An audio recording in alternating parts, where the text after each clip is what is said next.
All right, let's get into it. Today we're going to demystify three of the biggest buzzwords out there: AI, the Internet of Things, and big data. They might sound like these huge, separate concepts, but here's the thing.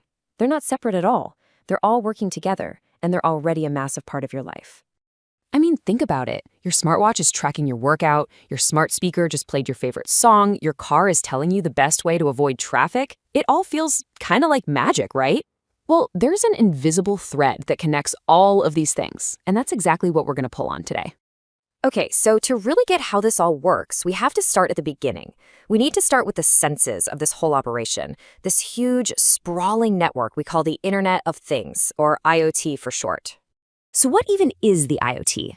The simplest way to think about it is we're making everyday objects smart. It's this giant web of physical things, everything from your thermostat to a massive piece of factory equipment.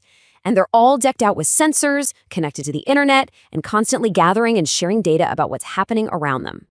And here's the nuts and bolts of it. These IoT devices have sensors that measure stuff like temperature, movement, or your location through GPS.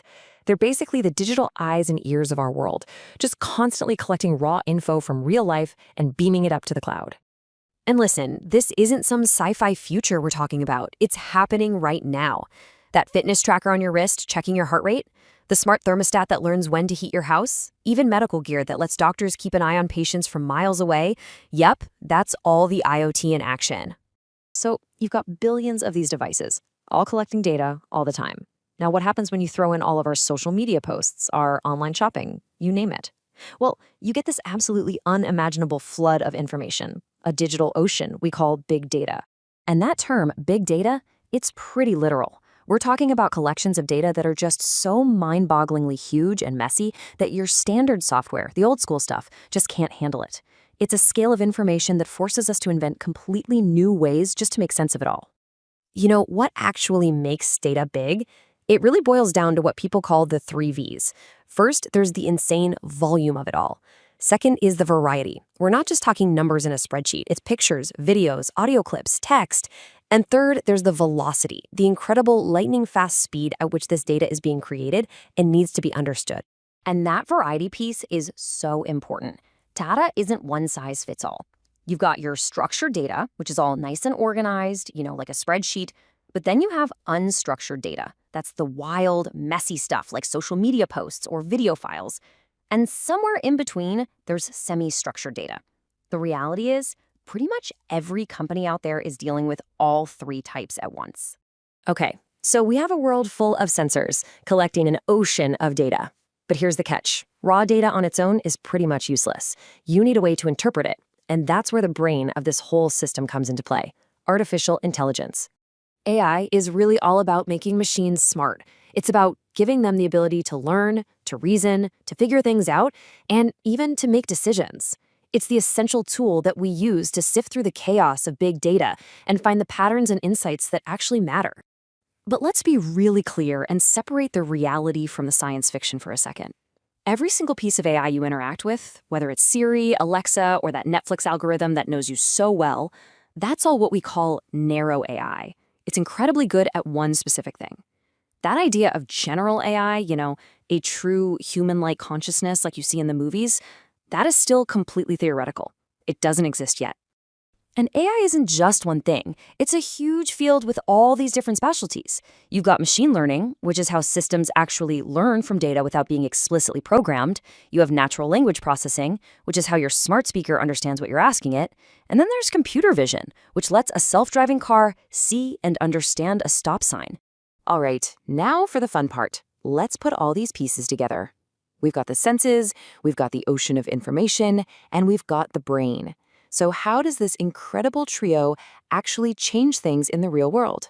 Well, its impact is just everywhere. It's totally transforming pretty much every industry you can think of. From healthcare, where it's helping doctors spot diseases earlier, to e-commerce, where it's personalizing your entire shopping experience. This tech is absolutely fundamental to how our digital world works now. And this right here, this is the main idea of our whole explainer. This is the simple, powerful cycle that makes it all work. IoT devices act as the sensors, gathering the data. Big data platforms are the libraries, storing and organizing it all. And then AI is the brain. analyzing that data to create a smart insight or action.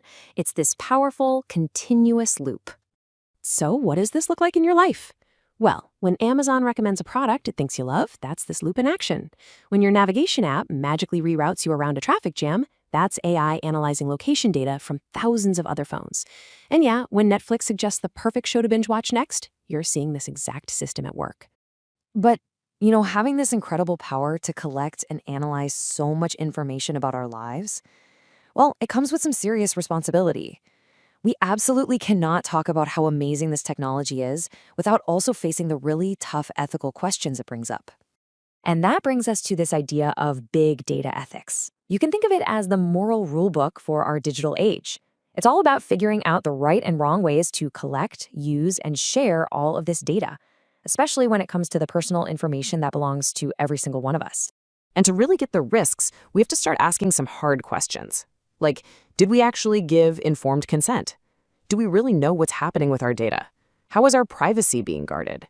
And a huge one, who actually owns this data and who profits from it? And maybe most critically, are the algorithms making these decisions fair? Or are they just learning our own human biases? That last point about bias is so incredibly important. There's a real and growing concern that our own human prejudices are getting baked right into the technology we're building. And when that happens, you can end up with biased algorithms that have a real and often unfair impact on people's lives, in everything from who gets a loan to who gets a job. Which really leaves us all with this final crucial question. We've seen how IoT, big data, and AI are working together to create something incredibly powerful and intelligent. The challenge now for all of us is to figure out how we make sure that as this technology gets even smarter, it also stays fair, transparent, and in the end actually works for the good of everyone.